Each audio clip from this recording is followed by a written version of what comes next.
Okay. Should be on now. Can you hear audio? Okay.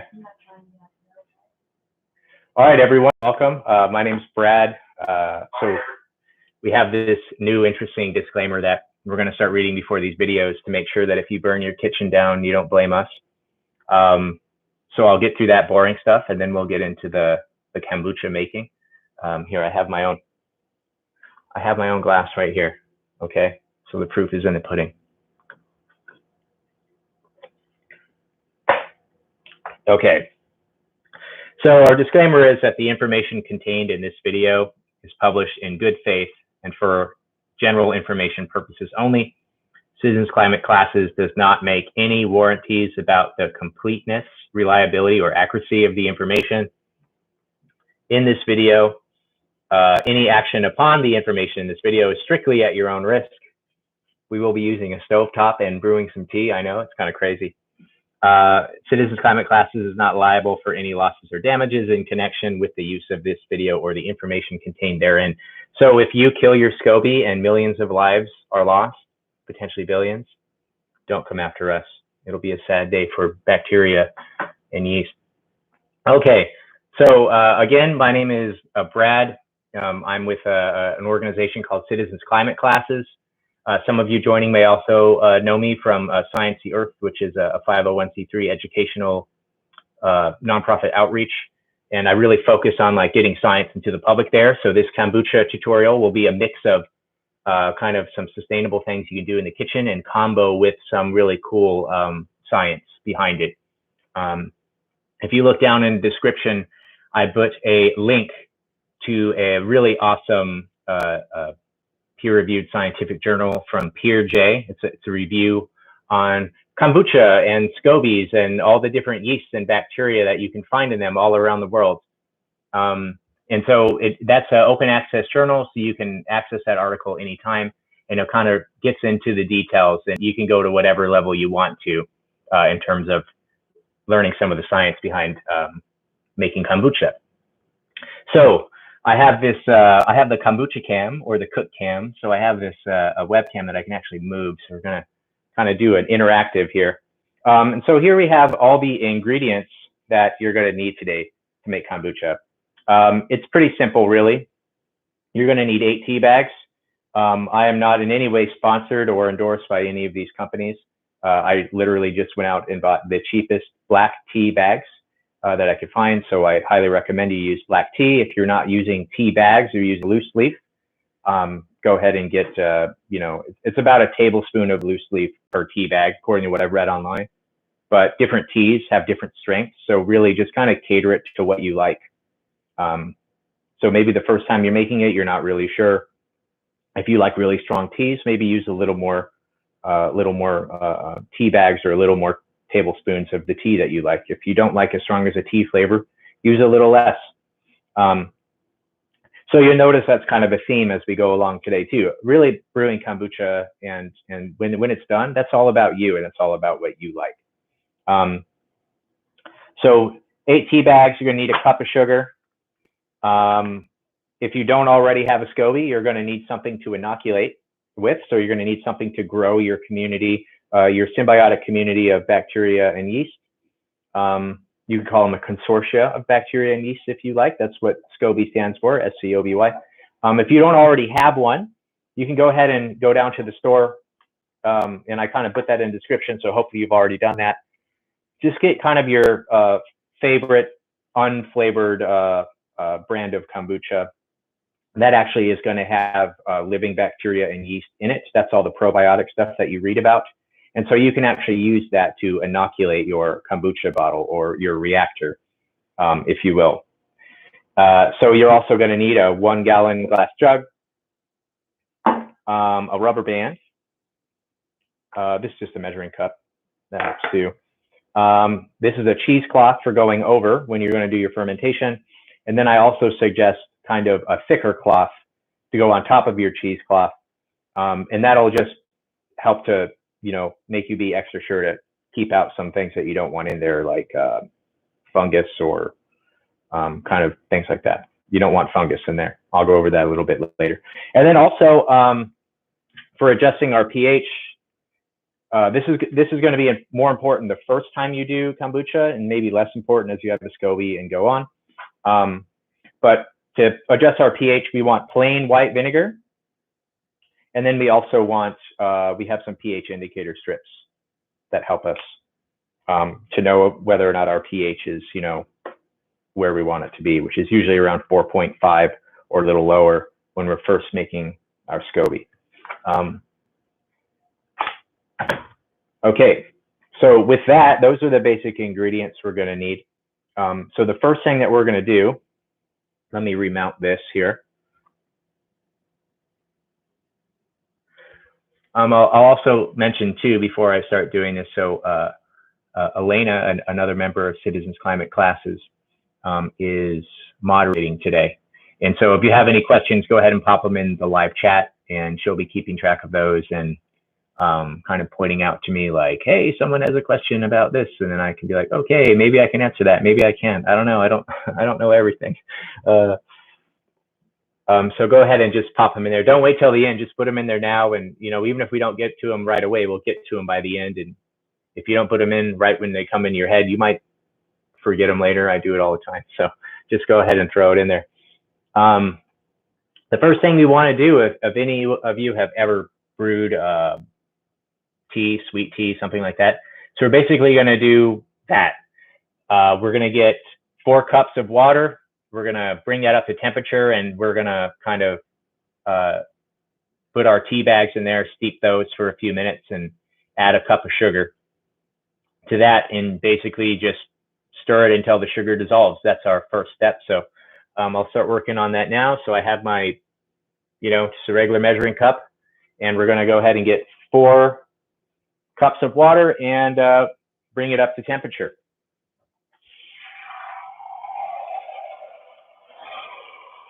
So something that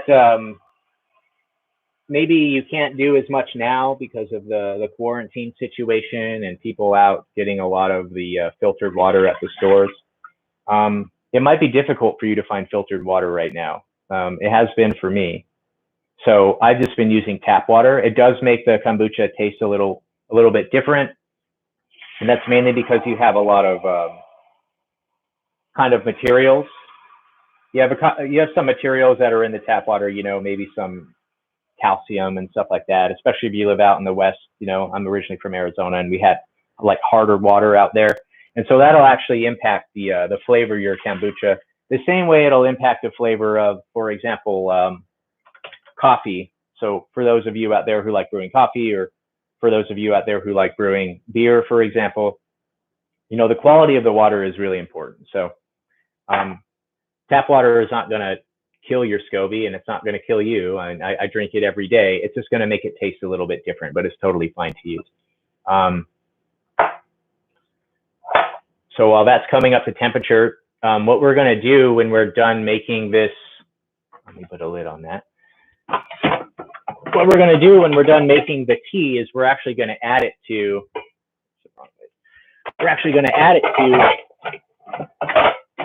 just regular water. We're going to add it to, let me see, 8 cups of water. So I have my kombucha jar that I usually make this in pre-taped, so I don't even have to worry about the measurements anymore, and I'll kind of show you that later. And that'll be a suggestion that I have for you when we talk about some tips and tricks later. But while we're waiting for that to come up to temperature, oh, it looks like we have a question. I happen to have a vanilla bean black tea that one of my Airbnb guests left behind. Is it possible to start with a flavored black tea? I say go for it. Well, why not? I think a flavored black tea should be fine. I don't see any reason why the flavoring would impact it. I don't know how the vanilla will taste after, you know, the fermentation process, but you know, it actually sounds pretty good. That might be a good idea. I haven't experimented with any flavored black teas yet. I've just used the plain Lipton tea bags, but yeah, I mean, why not? If you try it and you don't like it, then you're out like, I don't know, 40 cents, or in that case, doesn't sound like anything. So just do it. Okay, where was I? 8 cups of water. So we just want about 8 cups of water.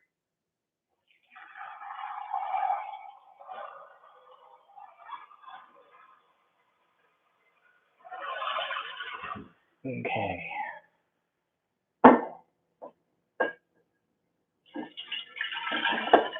So this is 2 cups at a time. I'll push that back a little.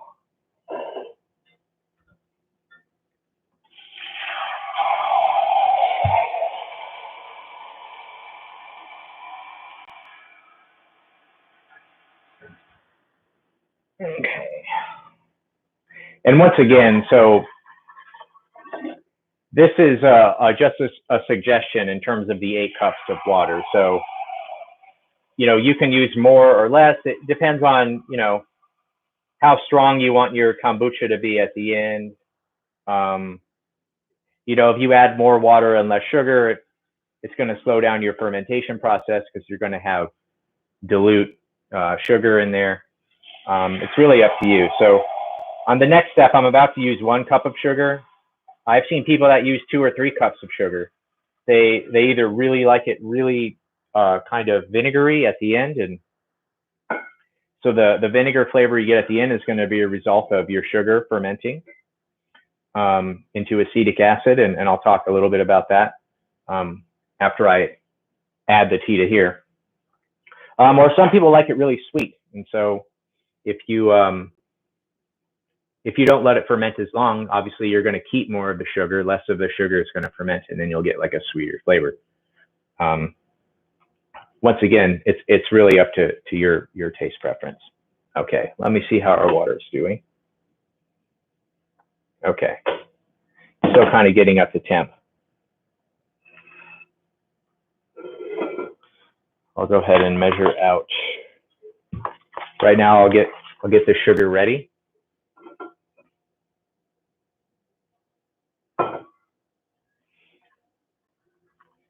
So once again, we're going to need 1 cup of sugar. So what I have here is a half cup. So I don't have a 1 cup measuring cup. I don't know what happened to it, and I don't want to stick it in the cup I just used because it's well, I guess I could. It doesn't matter if it's wet, but whatever. So we'll use this. So we just want to get 1 cup of sugar.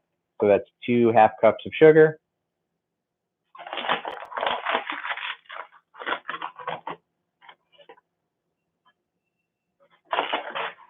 And so then there's a lot of discussion about, you know, what kind of sugar should I get? What kind of sugar should I use? I've heard some, you know, mixed stories, but generally what I hear the most often is the best sugar to use is the cheapest white sugar you can get. It's going to be likely the easiest for the bacteria and the yeast to break down, right? It's just very refined and easy to access. It's going to be very available for the microorganisms.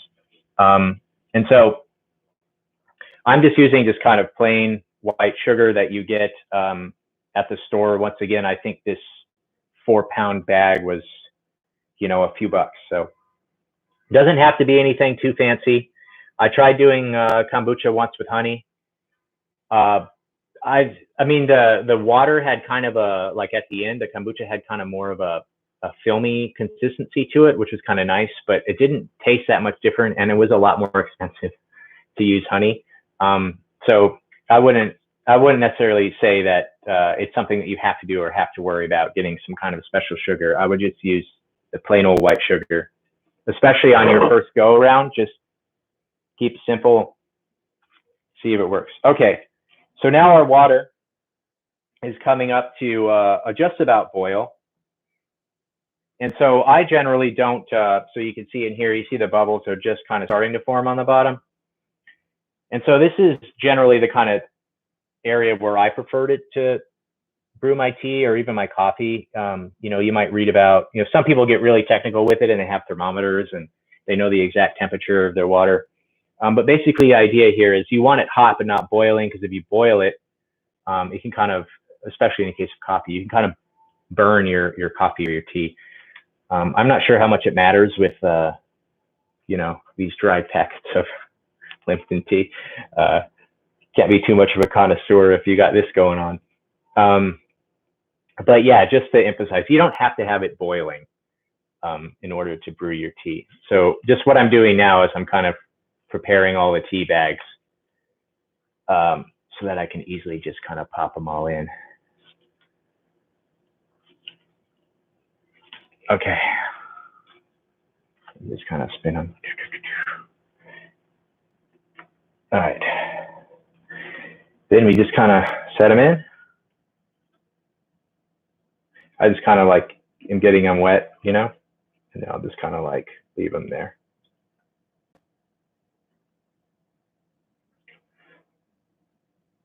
Okay. So we're going to leave the tea like that for a few minutes. So while that tea is brewing, I'm just going to go ahead and add the sugar. And so basically what you want to do is you want to add the sugar and then you want to stir it around until it's fully dissolved. And the way I do that, so I just kind of like dump it in and I kind of like, you know, kind of spread it around in there. But you're going to see like, oh my God, that's a lot of sugar. And it really is. That's what I thought the first time I did it too. I'm like, oh my God, that is a lot of sugar. Remember, you're making a gallon of this stuff. And also a lot of that sugar is going to be fermented into not sugar anymore. And so that's really why you want that in there. And like I also mentioned earlier too, some people use more than this. So the way that I'm stirring it is I just use the tea bags. I kind of use the tea bags, and you can see like that sugar is, sugar is pretty soluble. So that sugar is readily going in to that hot tea. And you can see too, the water kind of turning that brown color. So, you know, you're basically just making sweet tea. You're making sweet tea, and then you're going to add mojo to it. You're going to add bacteria and yeast. Okay, so we'll let that go for maybe a few more minutes. So the timer says 12:17, so we'll let that go for, I don't know, 2 or 3 minutes. And so while that's happening, what I'll do is I'm going to add this. When that's done, I'm going to add this to the water jug we have here, right? So the thing we already filled with water. Now, after we do that, something that we have to keep in mind is that that water is going to be really hot, okay? And so when we're going to inoculate our tea in order to, you know, in order to grow our symbiotic community, our bacteria and yeast, we don't want to put our bacteria and yeast in there and have it really hot and then have them, you know, burn essentially or die. And so what we have to do after we add the tea into this water is there are a few things that we can do. What I do, because I'm kind of impatient, is I will take my tea jar, and then you could either, because you haven't added any of the bacteria or yeast in yet, so it's not going to be fermenting really yet. I will add either a lid on top, or I will just put my cheesecloth on top and my rubber band. And so I'll kind of rubber band it with the cheesecloth. And then I'll take that and I'll throw it in the freezer. And so the reason I throw it in the freezer, obviously it'll just cool down quicker.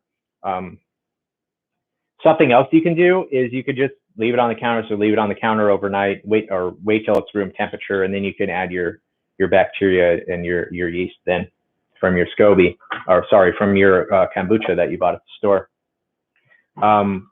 What I'll show you in the meantime is I have already prepared a batch of kombucha, and so you can kind of see my hearty SCOBY. I keep looking over there because I'm getting close to my time to add the tea into the water. But over here, you can kind of see what the kombucha will look like. I call this kombucha of Arabia. But what I have here is, you can kind of see, I went out and I bought a sticker, and I bought a sticker that has a thermometer on it, okay? And so this thermometer is basically telling me, all right, it's 78 degrees. This is a good brewing temperature for kombucha.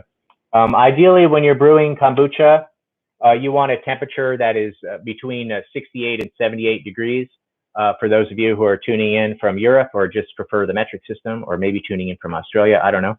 That's 20 to 26 degrees. That's your kind of ideal temperature range for brewing kombucha. I'm going to go transfer my tea over real quick, then I'll come back to that. Okay, so now our tea is hot. We can kind of take these tea leaves. I'm just going to throw them in the sink for now. I'm also going to move that back over here. I'll adjust the camera here. And so a kind of a pro tip is just to always do this transfer in the sink. You can get a funnel if you want. That was part of the, let me turn the burner off. That would be a good idea. You can get a funnel if you want. That was part of the kind of items that you could get, but it is optional. We have a question. Yeah. And what can we do to get outside of the original conditions? Should we stick it in the fridge or something in the summer? The question has to do with the temperature. Should we? Yeah. You're talking about you want it to get to a certain temperature for brewing. What if you go outside that? Like if you go higher than that? Yeah. Okay. So when you're kind of brewing kombucha, there are a few things to keep in mind. So the first is that, you know, at first when you're first developing your SCOBY, your microbial community that's in there is going to be a lot more susceptible to discomforting environmental conditions. So when you're first making your SCOBY, temperature and things like pH are going to be more important. As your community grows and forms a SCOBY, and I'll kind of show you what that looks like. As your community grows and forms a SCOBY, you're going to start to see, you know, I have a very thick layer here. This is multiple layers of SCOBY. You're going to get a thin layer on top. You'll first see like a thin layer right on the very top. You kind of see a thin layer here. And so what that is you have bacteria in your community that are releasing something called cellulosic material. And that is going to bind the other microbes and the yeast until you get a SCOBY, which is this kind of layer that goes around the entire jar. And I'll take this off and you can kind of really see in there what it looks like. I'll go wash my hands real quick so that I can pick it up. But kind of an advantage of that, once your community develops that SCOBY and they have that kind of, you know, almost like a biofilm, if you will, then they become much more resilient. They become much more resilient to things like high pH. So around neutral pH, generally the microbes in there don't like that, but that'll be okay later.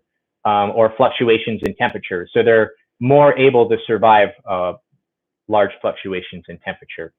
So that's after you have your SCOBY. In the meantime, while you're brewing it, what you're going to want to do is let it ferment. And so letting it ferment is easy. That's just leaving it on the counter and then it'll ferment over time. And then what you want to do is you want to taste your kombucha every few days as it ferments. Because the more you let it ferment, the more vinegary it's going to taste. The less you let it ferment, the more sweet it's going to taste. And if it's at a temperature that is too high or too low, it's going to slow that fermentation process down. Also, like once it gets to a temperature or once it gets to a flavor that you'd like, if you take it and you put it in the refrigerator, then it should pretty much stop fermentation or it'll really slow fermentation down.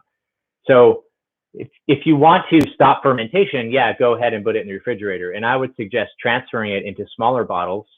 And so here's another idea that you can use. So I was talking to a friend about brewing kombucha, I don't know, a few months ago, and she was talking about how she bought these really nice bottles for transferring online. And I say, hey, I got some really nice bottles for transferring in the store.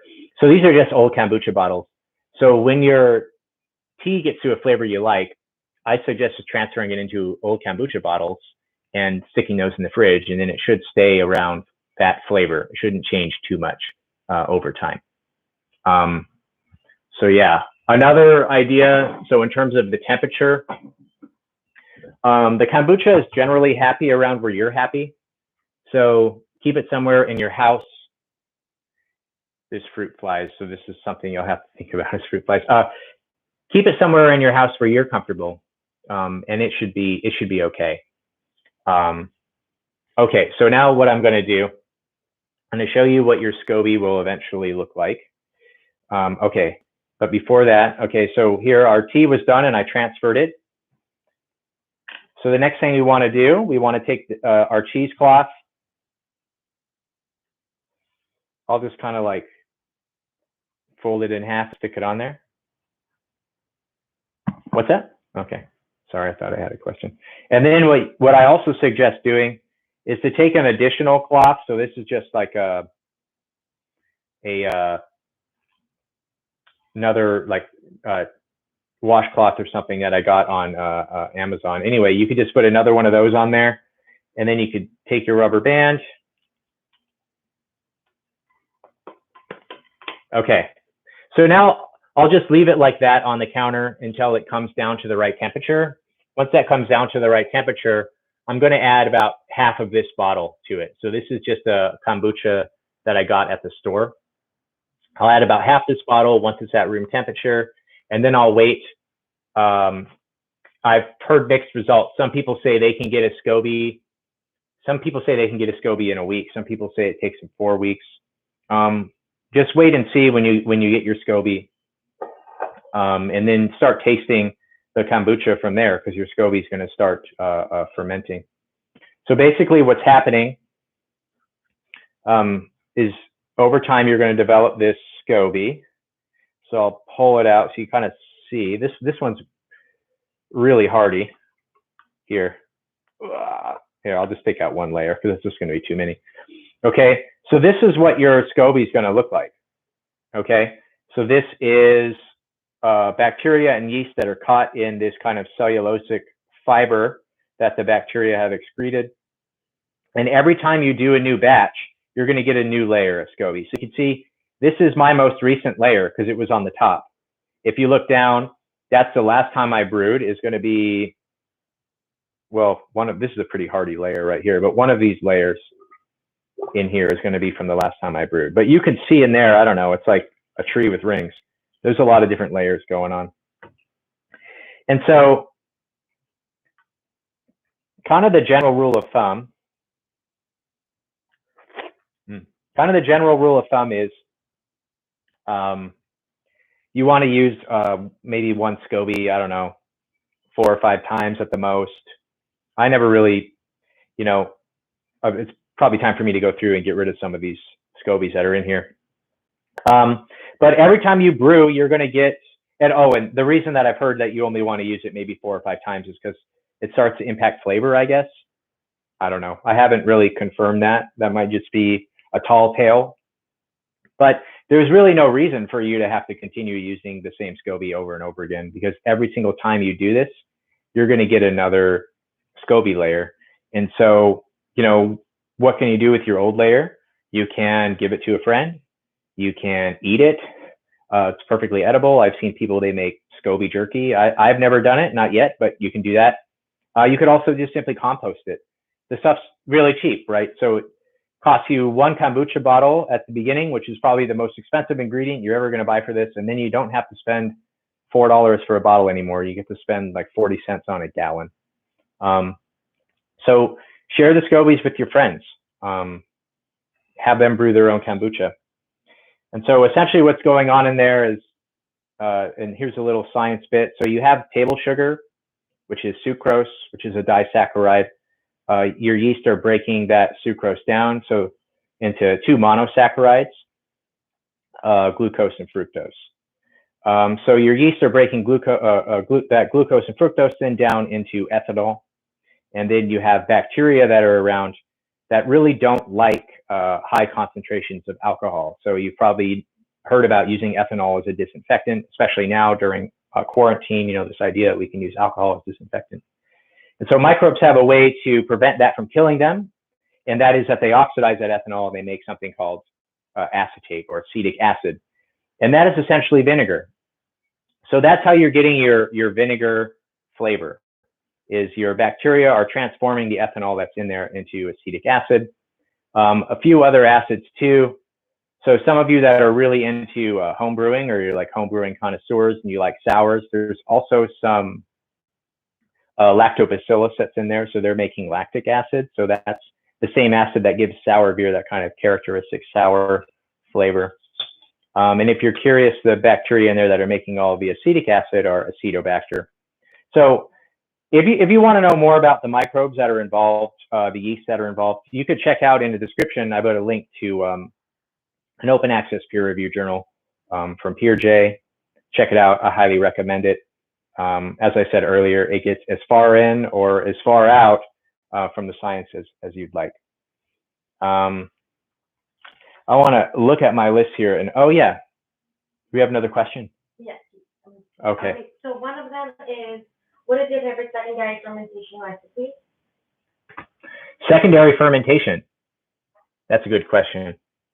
So secondary fermentation is something that I'm trying to delve a little deeper into myself. So there are a few things that you can do for secondary fermentation. First of all, I highly recommend doing secondary fermentation in smaller bottles. So I tried to do this thing where I took my 1 gallon jug and I want to move the star of the show into the image here. So I took my 1 gallon jug and I put a bunch of ginger in it, and that did not work out well. So really what I would suggest doing is you're going to take your kombucha that you've brewed, you're going to transfer it into smaller bottles. Within those smaller bottles, you can add whatever you want to do your secondary fermentation with. And so for those of you out there who maybe haven't heard of secondary fermentation or are not quite clear of what that is, essentially this is your kind of primary fermentation. So this is your first fermentation step. And then you can take a little bit of this that has your microbial community into it, and you can transfer that into a separate container that then has whatever you want to, whatever flavor you want to add. So sometimes when you go to the store, you'll see, you know, hibiscus and ginger or, you know, berry flavored. And so you might do a secondary fermentation by adding some of your kombucha to, you know, a few ounces of orange juice or blueberry juice or cranberry juice or whatever you want to do it with. And so when you do that, something to keep in mind, and was it Brianna who asked that question? No, that was Jackie. Oh, that was Jackie. So you want to, you know, if you're using a bottle like this, what you're going to want to do is every day just open it and you'll hear that little, and that's you kind of burping it or letting out the excess gas, the excess pressure. You can also buy the bottles. There's special bottles that have like pressure release valves on them. They don't cost too much. They're maybe $3 or $4 a bottle. I mean, it adds up if you're buying a bunch, but those are also good to use because they just kind of like let the pressure out naturally. I'm sorry, yes, Brianna did ask the burping question. Was it? Brianna's. Okay, so yeah, so it ties into Brianna's burping question. Yeah, okay, that was the confusion there on my behalf. So yeah, it's definitely important if you're doing that secondary fermentation, you got to let some of that pressure out. When you're doing, you know, your primary fermentation too, and I've seen some questions online that people are asking, should I put a lid on this? No, don't put a lid on it. Use the cheesecloth and then use the extra cloth as well. And I'll get into why that is right now. So the reason I use the extra cloth as well is because I originally got this SCOBY from a friend of mine, and she had fungus in hers. And kind of the rule is, you know, if you see green, it isn't clean, right? So throw it out. If there's any kind of fungus that comes up in your kombucha, or you see any kind of green in there, which could be, you know, it could be a microalgae or something like that, just dump it out and start over. So a really easy way to kind of mitigate some of that risk is just have 2 different kombuchas brewing at the same time, and then the odds of both of them getting contaminated are really low. Brianna has a follow-up question to your burping. Okay, so let me finish this thought real quick, and then I'll get to the follow-up. Thanks, Elena. So something to keep in mind is that none of the microbes that are responsible for brewing your kombucha need sunlight. So there's kind of no real reason to have your kombucha in the sun if you don't have to. However, some of the things that might contaminate your kombucha, like microalgae or some bacteria that also do photosynthesis, they do need sun. So a really easy way to prevent them from contaminating your kombucha is just to put it in a cool, dark place where you're not going to have those kind of things that need sun getting in there. You also notice I washed my hands before I handled my SCOBY, and that really is to try to prevent any fungus from getting in there that might be on my hands or in the air or whatever. Okay, and then we had a follow-up question from the burping is once the kombucha is refrigerated, we shouldn't need to burp it anymore. Okay, so yeah, once in the refrigerator, we shouldn't need to burp it anymore. Correct. Yeah, that is mostly correct. So you can check maybe the first few days. After when you put it in there, it's going to be gradually getting cooler, so there might be still some fermentation going on. So you can just kind of maybe burp it for those first few days, and then after that, you shouldn't really have to worry about it. It's kind of like this bottle from the store that's been sitting in there. I don't know how long that was sitting in the store before I bought it, but it was in the refrigerated section, and it's obviously not being burped every day. It's sealed. But I imagine if I were to bring that down to room temperature like I am now and maybe leave it out for a few months, then it might start to build up some pressure. But I'm actually not really certain how much pressure that bottle can withstand. But yeah, I think burping becomes less of an issue once you're refrigerating because you're kind of slowing or stopping that fermentation process. And one more question, which I think you slightly already answered regarding the cheesecloth. Okay, the next question regarding the cheesecloth. Yeah, so if we don't have cheesecloth, should any breathable fabric work?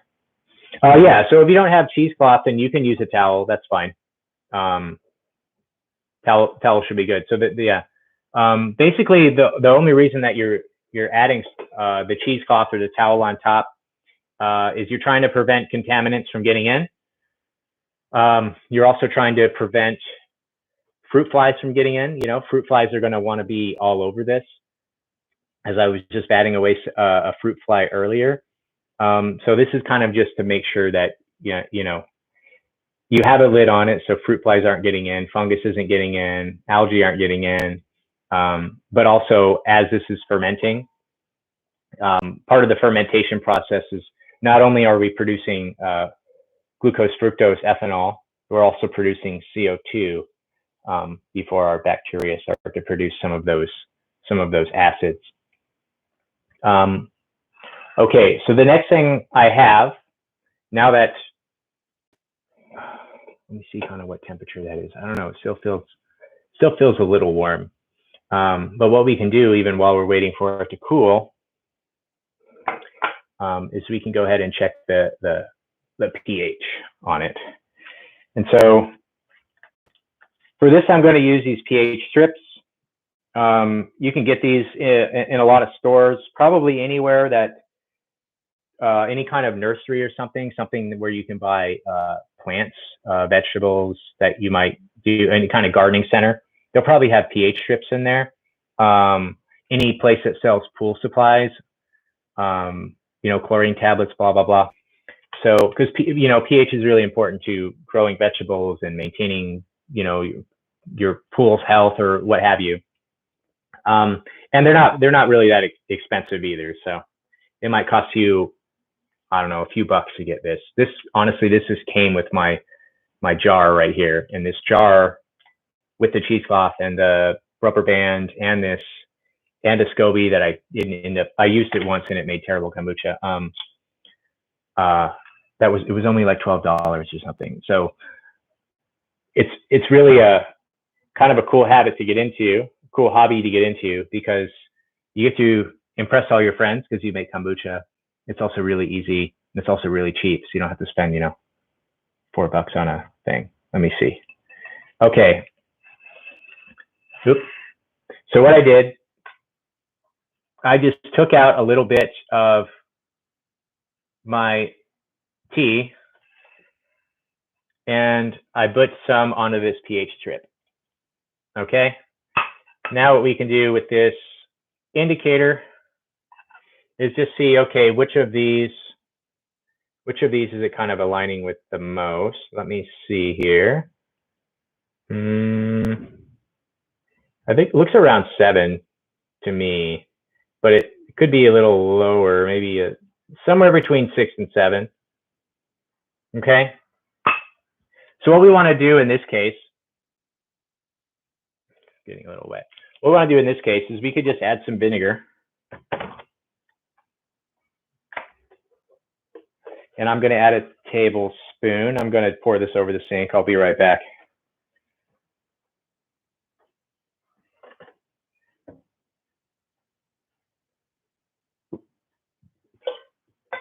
Okay. I'm just going to start out by adding a few tablespoons.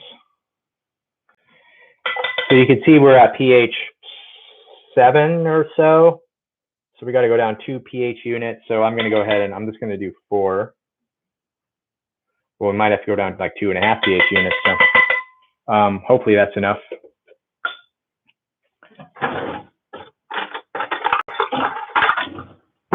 Give it a quick stir.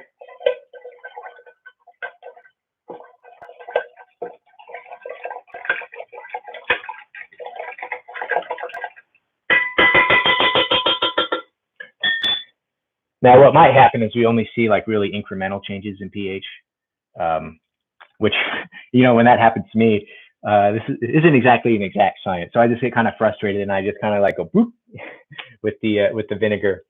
But hopefully we could continue to try to make it look like I'm more civilized than I am. Let me see. Actually, this looks like it might have done it. So you can see the difference between these two, right?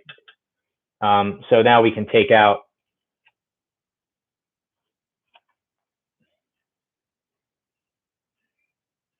Yeah, that's looking really close to 6, somewhere between 6 and 5, actually closer to 5.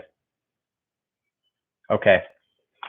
Yeah, so what I'm going to do is I'm going to add a few more tablespoons in here, and then it's at about room temperature, and then I'll show you me adding the culture.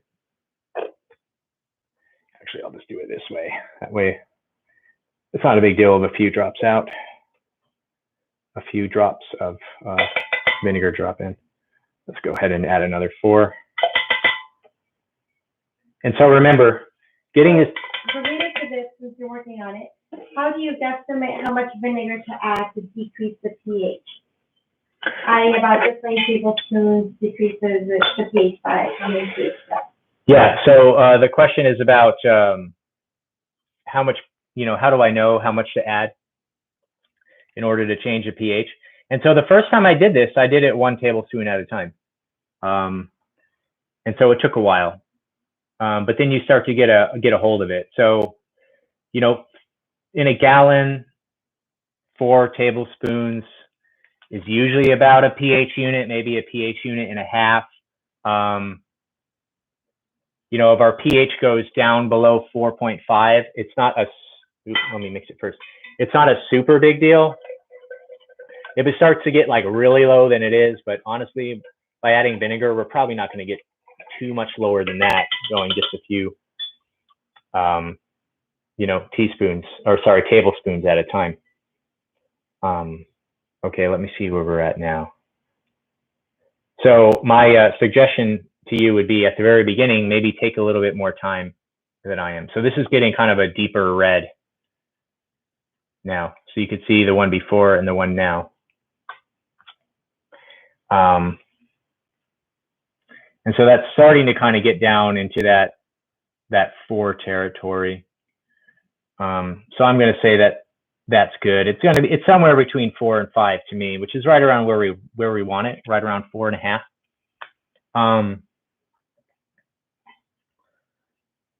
So then you can see kind of our progress here. You know, we started out around 7.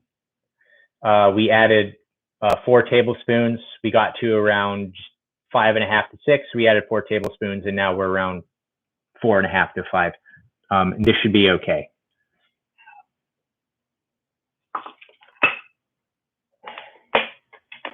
So once again, as I said, your SCOBY is a lot more robust than your initial culture. So I literally don't even measure the pH anymore when I use my SCOBY, because it'll probably be around neutral, but the SCOBY is so hardy that it'll start fermenting and turning all that sugar into acid anyway.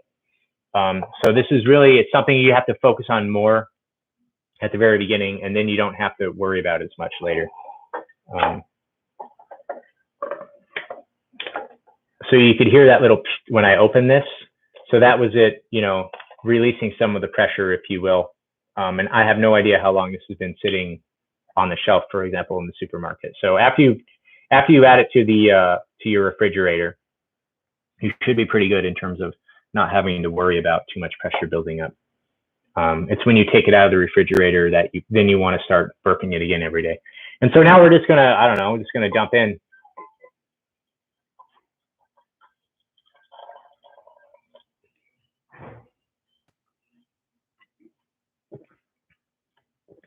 It's pretty good.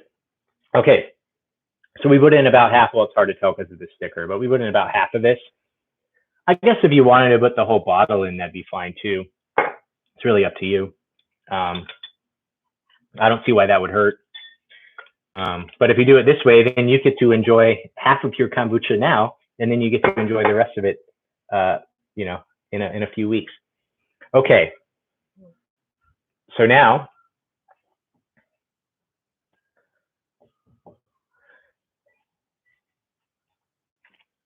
we're just going to add these to the top. Okay. And that's basically it. That's all you have to do. Now you just play the waiting game. So you're going to wait, you know, a week, maybe a few weeks. So if you wait a few weeks and you don't see anything growing, I would suggest checking the pH again. Maybe your pH, because the pH is temperature dependent too. So as this cools, your pH is going to change a little bit. So check your pH again. Make sure your pH is around 4.5 or a little lower, somewhere 4.5. If it's higher, lower it. If it's lower, maybe that's good. That's a good sign. Maybe just wait a little bit longer. You know, if it's around 4.5 pH, that's good. Just wait a little bit longer. If you don't see any growth after that time, lower the pH, and then, you know, you could try adding another half of a thing of kombucha to it to inoculate it. It's most likely when you're first starting, and if you don't have success, your problem is going to be pH. Your problem is going to be temperature. I know it's getting summer out now, and I know some of you are, you know, from Arizona. Obviously, you don't want it to be 120 in your kombucha jar. Somehow humans can survive at that temperature, but the bacteria really can't. So your temperature and your pH are going to be really important at the beginning. I would also suggest, as a tip and some tips and tricks, and I'll bring back my bottle that I had earlier. So here's a few things I've done other than getting this thermometer, which tells me, like this jar too, it's kind of like, this is a little warm, you know, maybe it's still too warm. I don't know. So that could be a reason why, if this isn't growing in a few weeks, maybe I just added my culture when it was too warm and they died. So if you go out and you get a thermometer, you could, you know, use a regular thermometer where you stick it in and tells you temperature, or you can get one of these sticker thermometers. I saw these on online for less than $1. Just get one of these, go ahead and stick it on there. Tells you the temperature. Another thing I did here is I have these lines. So these are just my water fill lines. So the first thing I do when I'm going to brew it is I fill my jar to here, which is 4 cups. I use that to brew my tea. The next thing I do is fill my jar to here. That's 8 cups. That's the 8 cups of plain water that I'm going to add my tea to. And then when I combine these two, it usually ends up, you know, somewhere around here. And then I know I'm ready to go. So I don't even have to measure out my water anymore. Go ahead and set that back.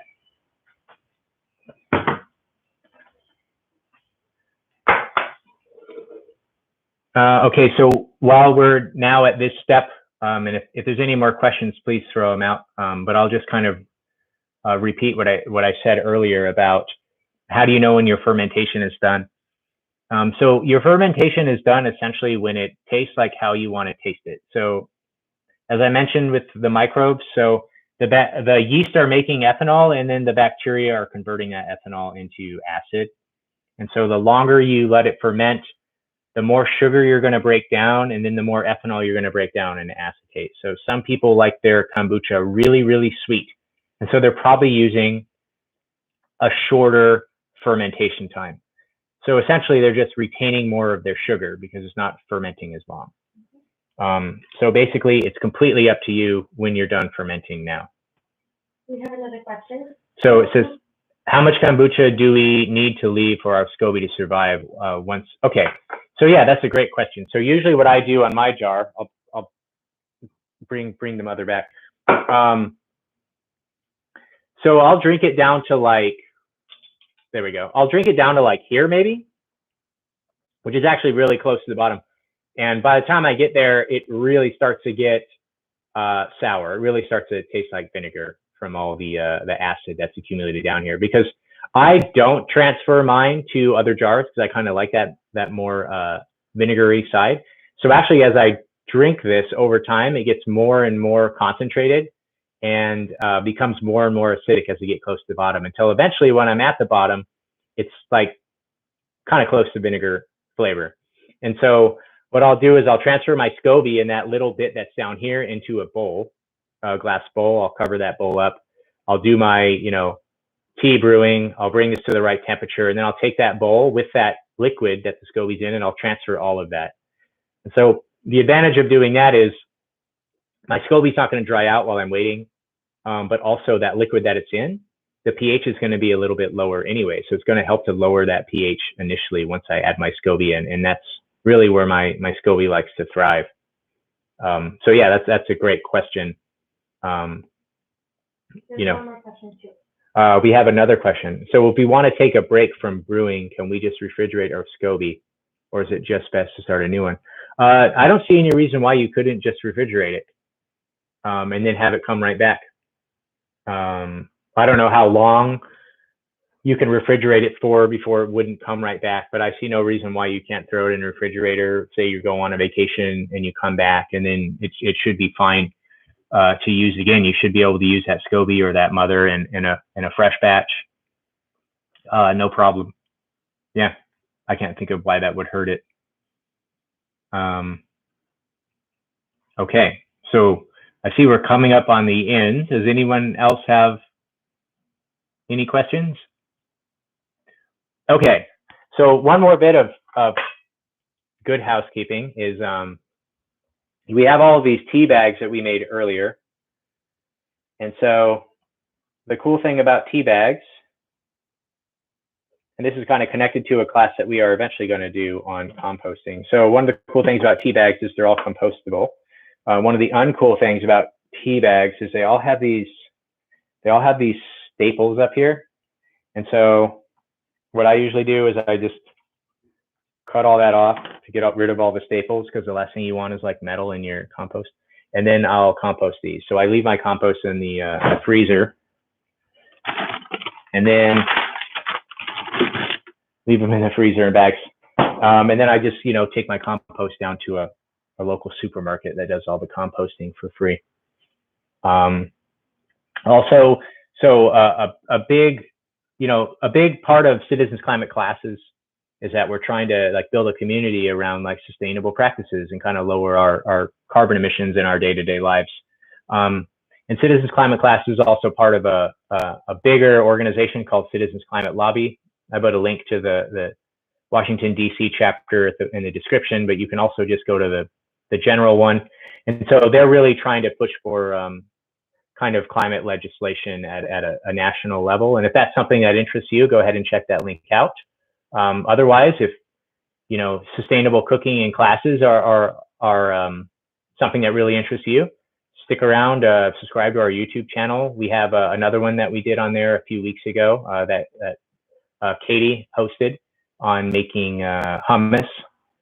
That was, and other things with chickpeas. I think we did falafel as well. Next week, we're going to have a vegan kind of dessert class. So yeah, just stick around and see what else we have to offer. And climate change mitigation can also taste really good and be a lot of fun. Okay, so with that, if there aren't any more questions, I'll sign off and say thank you for tuning in. One more comment. One more? You want to read it? Say you got it. Okay. Okay, I should read it. Not a question, but a comment. Not all tea bags are compostable. Oh, yeah. Plastic. So this is a good point. So some tea bags are plastic. Yeah. So I'll throw this out there, and I was gonna thank you for reminding me, Brianna, because I was gonna put this article in the description section, and I will. So there was a scientific article that came out in Environmental Science and Technology a few years ago that was specifically looking at the difference between the fancy plastic tea bags and the regular tea bags. And so not only are the fancy plastic tea bags not compostable, but they're also leaching stuff into your tea that you don't want to be drinking. So I highly recommend against using any teas that have the fancier teas. They tend to be the more expensive teas, and they have the plastic tea bags. You don't really want to use those. So I'll publish that article down there again. Yeah, Environmental Science Technology is a really good journal, and it's peer reviewed. So independently published article. So it has no kind of agenda. I don't think it lists brands. It just says plastic versus non-plastic tea bags, and it has different kinds of plastic tea bags. But yeah, so try not to use plastic tea bags. You can't compost them, and they might, put bad stuff in your kombucha, and also then you have to add to the waste pile in the dump. Okay, so yeah, that's an excellent comment. Anyway, so another thing you might consider before I sign off is let me know how your kombucha goes. So come back and put a comment and say, hey, Brad, my kombucha came out great, or hey, Brad, my kombucha didn't. And what tips do you have for helping me make this work? And I will gladly address those questions. They might start trickling in, I know, in a few weeks when we're seeing whether or not it works or it doesn't. So yeah, just stay active and let me know how it goes. All right, everyone. I'll talk to you later.